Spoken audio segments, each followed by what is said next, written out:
cool. 30-Tages-Challenge.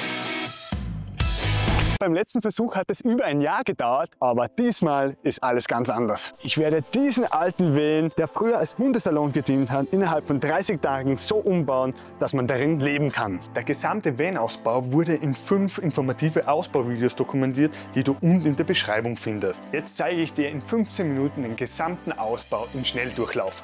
Los geht's! Zuerst muss ich den Nissan NV400 in Ausgangslage bringen. Er ist baugleich mit dem Opel Movano und Renault Master. Ich habe ihn als mobilen Hundesalon super günstig gekauft. Leider konnte ich nichts wiederverwenden. Auch die Dämmung, das Dachfenster und der Boden musste neu gemacht werden. Meine Meinung, ein leerer Van bedeutet zwar weniger Arbeit, aber die Anschaffung war zum Glück günstig. Nach dem Leerräumen folgt die genaue Planung. Ich habe bereits mit Vanspace 3D grob vorgearbeitet. Ein super einfaches Programm, dazu findest du oben rechts den Link. Die detaillierte Planung habe ich mit SketchUp gemacht. Der alte Boden war kaputt, schlecht gedämmt und zu hoch. Alles raus, sowie die viel zu schwere und falsch montierte Trennwand.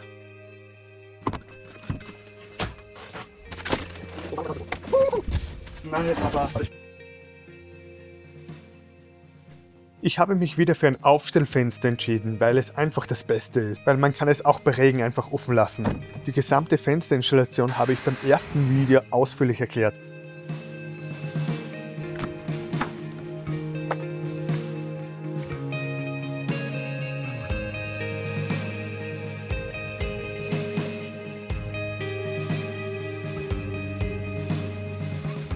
Zum Glück habe ich den alten Boden entfernt, darunter war überall Rost. Danke Papa für die helfenden Hände. Unten in der Beschreibung findet ihr eine komplette Produktliste und einen Ablaufplan für die 30 Tage. Wenn es auch mehr sind, ist ganz egal, aber da sieht man die ganzen Schritte und die könnt ihr gratis downloaden. Unten befindet sich der Link. Ihr könnt auch gerne eine freiwillige Spende, einen Kaffee dalassen oder so, da freue ich mich. Und am meisten freue ich mich, wenn ihr den Kanal abonniert und wenn ihr mich da unterstützt, indem ihr das euren Freunden weitererzählt und in die Kommentare hineinschreibt, wie euch das Video gefällt. Die Bodendämmung habe ich bereits 3-mal so gemacht und bin mega happy damit. Die Holzleisten verhindern, dass die Dämmmatten flach gedrückt werden. Zusätzlich habe ich Installationsrohre im Boden verlegt, um den kürzesten Kabelweg zu meinen Verbrauchern zu gewährleisten. Die alte Bodenplatte kann ich wiederverwenden. Ein paar Löcher müssen gebohrt und der PVC-Boden zugeschnitten werden. Danach wird er einfach mit doppelseitigem Klebeband verlegt.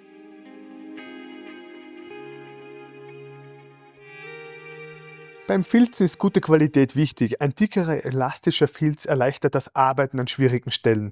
Ich bevorzuge Sprühkleber, da er besser hält. Beim Filzen immer ein paar Zentimeter Überstand lassen und idealerweise die Fensterabdeckung abnehmen, damit der Filz perfekt abschließt.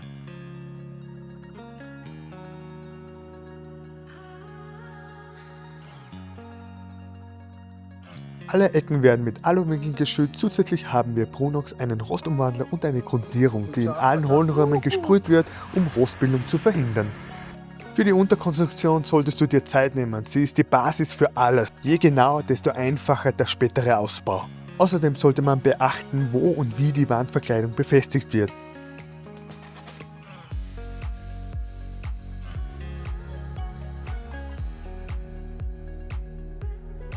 Besonders bei der Trennwand musste ich auf den rechten Winkel achten, da ich eine Schiebetüre einbauen werde.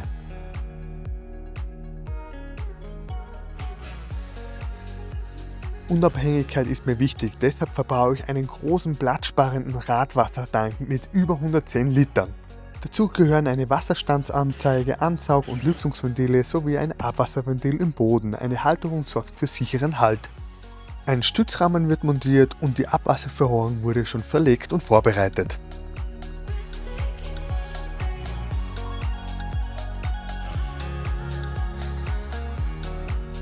Die Surfboardhalterung realisiere ich wieder mit meiner geliebten Airline-Schiene und die ist wieder jederzeit abnehmbar. Meine Holzplattenlieferung ist da, 20 Queenplay Leichtbauplatten sind da. Wenn du auch welche brauchst, unten in der Beschreibung befindet sich ein Rabattcode. Diese Spots sind dehnbar und einfach die besten. Die Verkabelung erfolgt über Vago-Klemmen. Das Dachfenster muss komplett neu gemacht werden. Es war undicht, falsch montiert und komplett rostig.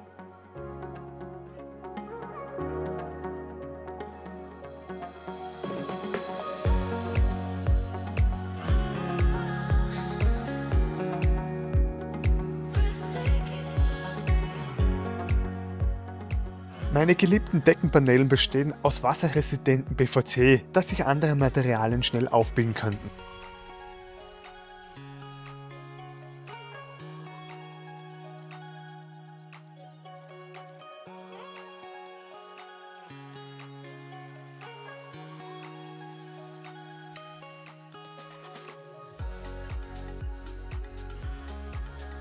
Zwischen der Unterkonstruktion dämme ich zusätzlich mit hochwertigen Armaflex.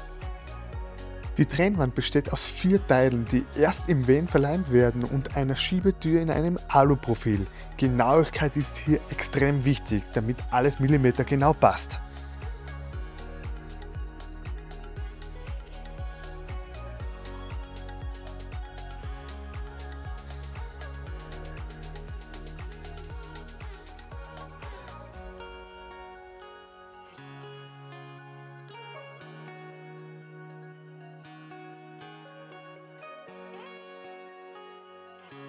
Nachdem alles trocken ist, wird das Dachfenster endgültig montiert.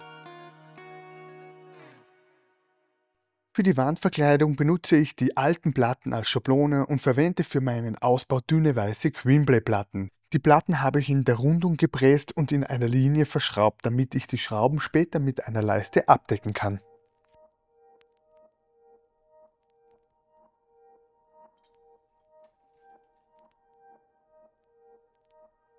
Die ganze Vane-Ausbauplanung habe ich optimiert und du kannst sie unten in der Beschreibung für eine kleine Spende downloaden.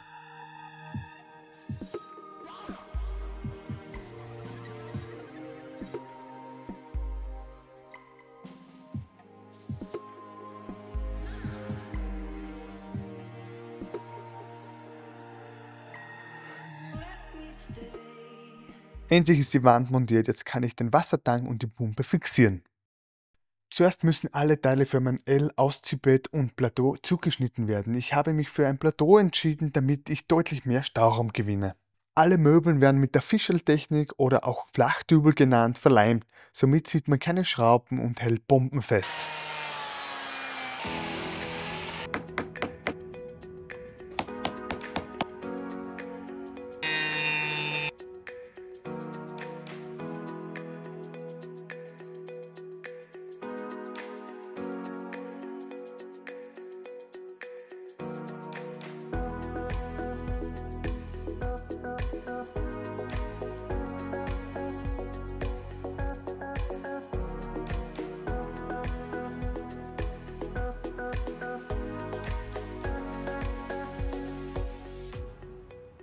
Alle Trägerplatten, die mein Gewicht aushalten müssen, sind 19 mm dick und die restlichen Möbelplatten sind 16 mm dick.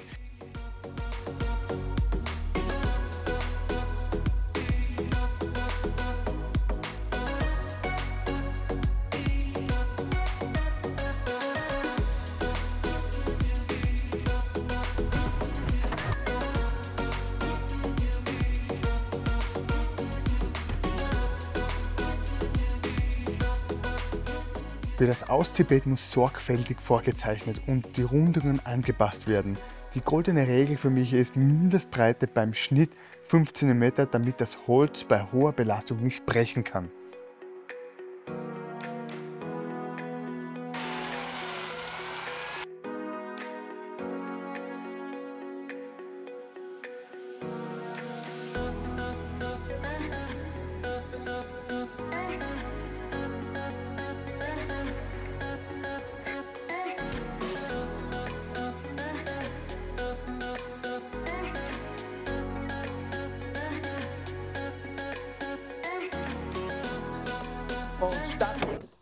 Hier werde ich große Solarpaneele verbauen und eine All-in-One Akkubox für die einfachste und platzsparendste Lösung.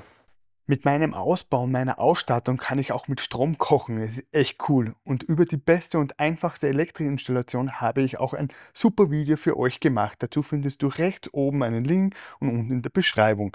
Bei Fragen kannst du dich jederzeit bei mir melden und schreibe unten in die Kommentare. Die Produkte und Rabatte findest du ebenfalls unten in der Beschreibung.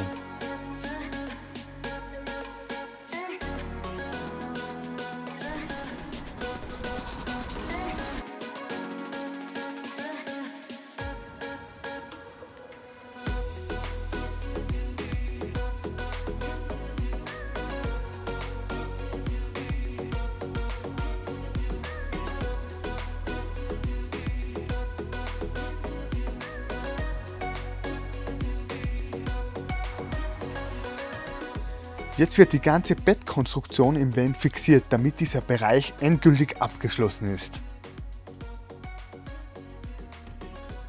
Ich habe lange gesucht und endlich meine perfekten Tanks gefunden. Dieser Tank hat die optimale Höhe.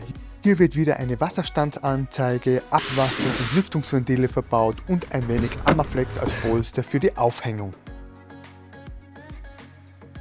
Genauere Informationen findest du wieder in die ausführlichen Videos unten in der Beschreibung.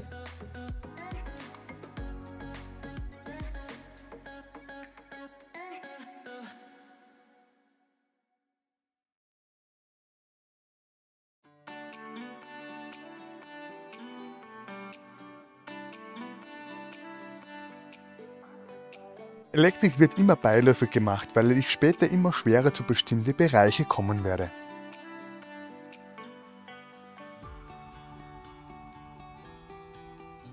Jetzt wird alles genau vermessen und bestelle eine perfekte angepasste Matratze mit Autobezug von Snooze Project. Meiner Meinung nach die besten Matratzen im Preis-Leistungs-Verhältnis.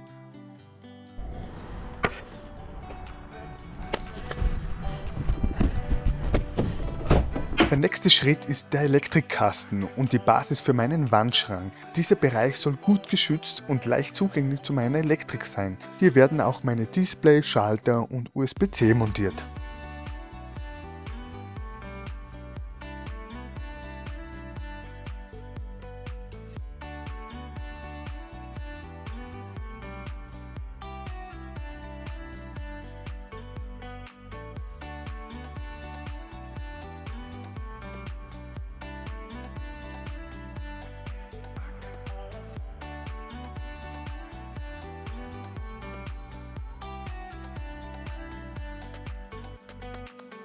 So, wenn dir das Video gefällt, dann mach mir doch auch bitte einen Gefallen. Drück auf Pause und abonniere den Kanal. Drück auf die Glocke und schreibe in die Kommentare hinein, was dir besonders gut gefallen hat oder gib mir ein Feedback. Das hilft mir, dass ich weiter solche Videos für euch produziere. Die Basis für den Wandschrank und für den Elektrikbereich ist fast fertig. Jetzt kommt nur mehr die schöne Platte drauf, auf dem der Wandschrank nachher verbaut wird.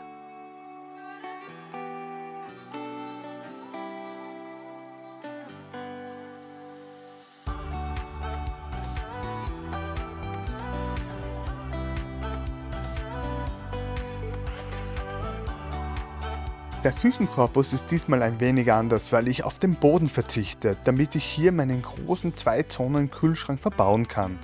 Das Wichtigste wieder beim Möbelbau und vor allem für die Schubladen, alles muss im rechten Winkel sein.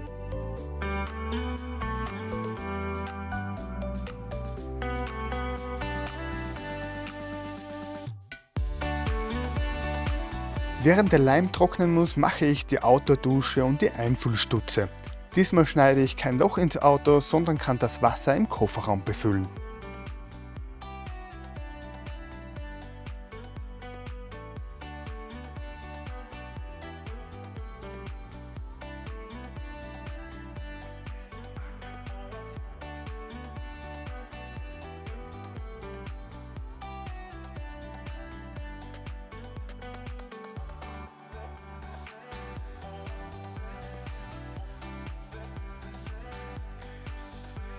Die Küchenplatte ist auch von Queenplay und wird zuerst zugeschnitten und am Ende lackiert.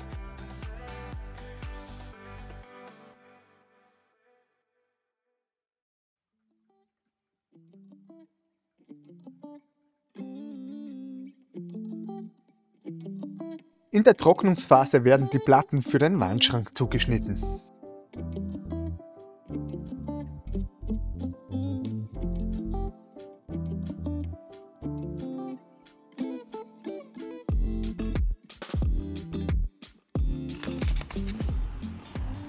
Jetzt werden alle Teile für die Küchenschubladen zugeschnitten und noch einmal aufgelegt und kontrolliert. Wenn alles gepasst hat, werden sie wieder mit dem Flachdübeln verleimt, somit kann man keine Schrauben sehen. Schubladen sind für mich beim Möbelbau die größte Challenge und nimmt die meiste Zeit in Anspruch.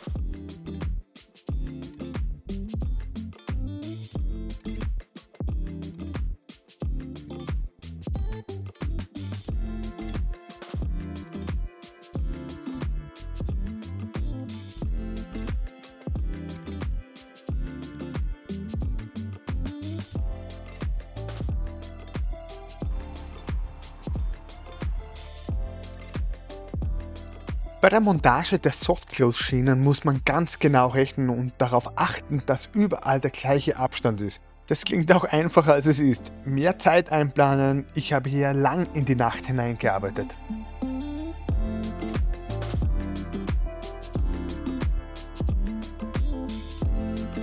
...230 Volt ist in meine All-in-One Akkubox schon integriert und braucht daher nur noch ein Kabel verlegen und die Steckdosen montieren.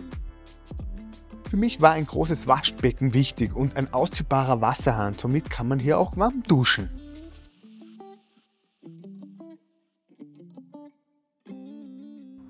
Für die optimale Stauraumnutzung habe ich Schwerlastschienen für meine Euroboxen verbaut. Dafür musste ich Alu-L-Profile verbauen, damit ich die Platten so tief wie möglich befestigen kann.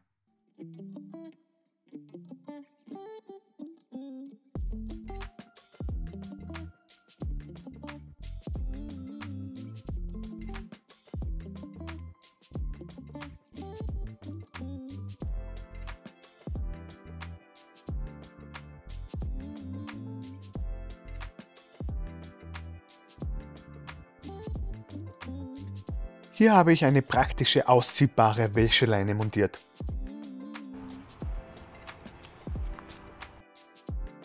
Einer meiner Highlights ist der Schwenktisch. Ich hätte mir nie gedacht, dass die Position und diese Konstruktion so gut ist. Genaue Montage und Einblicke zum Lagoon-Schwenktisch findest du unten in der Beschreibung im ganzen Video.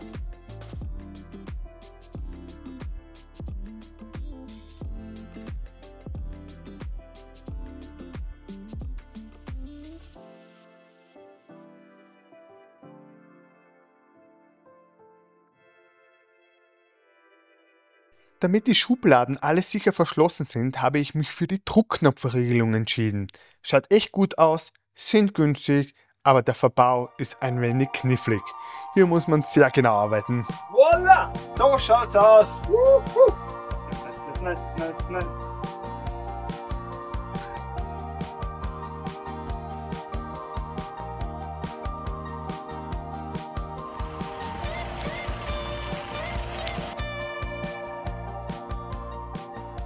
Jetzt, wo ich alle Kabel an Ort und Stelle habe, möchte ich die ganze Elektrik fertig machen. Die Zentrale ist meine All-in-One Akkubox von Active. Sie beinhaltet eine 300 Ampere Lithium-Batterie, 3000 Watt Wechselrichter, den Solarregler und Ladebooster zum Aufladen der Batterie mit Sonne und während der Fahrt. Die Zentrale verbinde ich mit meinem Display von Simarin, die auch viele Funktionen hat. Ich kann die ganze Elektrik ausschalten, einzelne Verbraucher steuern, Wasserstand, Autoneigung und Batteriezustand ablesen und natürlich noch viel mehr. Produkte findest du natürlich unten in der Beschreibung und auf den gesamten Einbau gehe ich ganz genau in meinem ausführlichen Elektrovideo ein.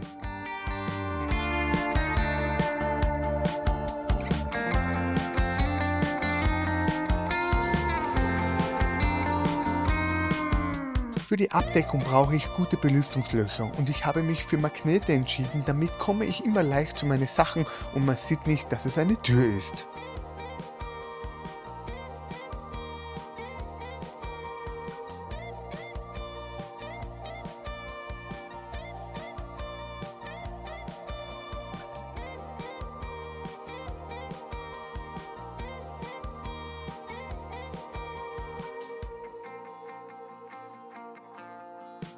Die Delle vorne bei der Motorhaube war eigentlich nicht geplant, dass ich sie ausbessern werde.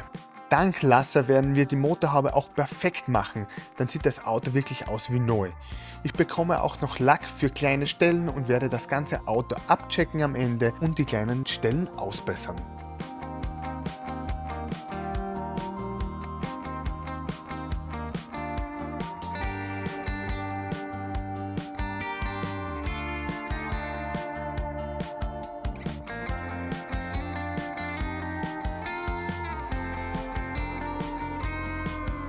Nun kommen wir zum Wandschrank. Es ist alles verleimt worden und es werden die Scharniere und Türen montiert. Danke für die wertvollen Hände, die mich hier unterstützt haben.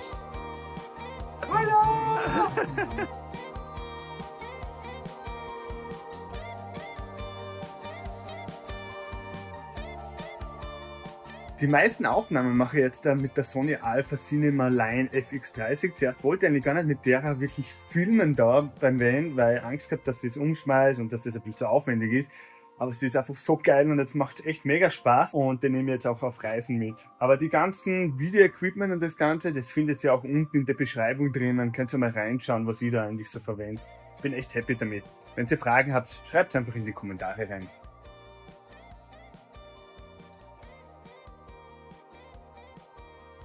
Zum Ende hin werden mehrere Sachen parallel gemacht. Einige Schubladen, der Wandschrank und die fertigen Motorhaube wird montiert.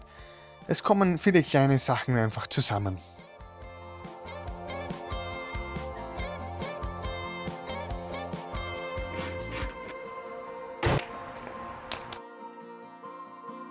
Wie beim letzten Van-Ausbau kommt auch diesmal wieder ein Apothekerschrank. Es ist zwar sehr aufwendig, aber ein wahres Platz- und Stauraumwunder.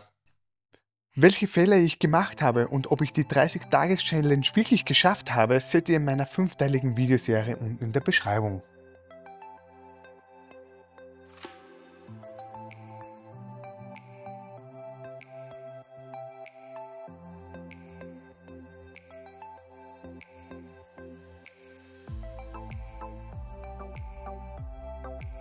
Zum Ende hin werden viele Kleinigkeiten gemacht, die letzten Schubladen montiert, die Verbraucher angeschlossen, der ganze Van wird jetzt verschönert mit Fugen und Leisten.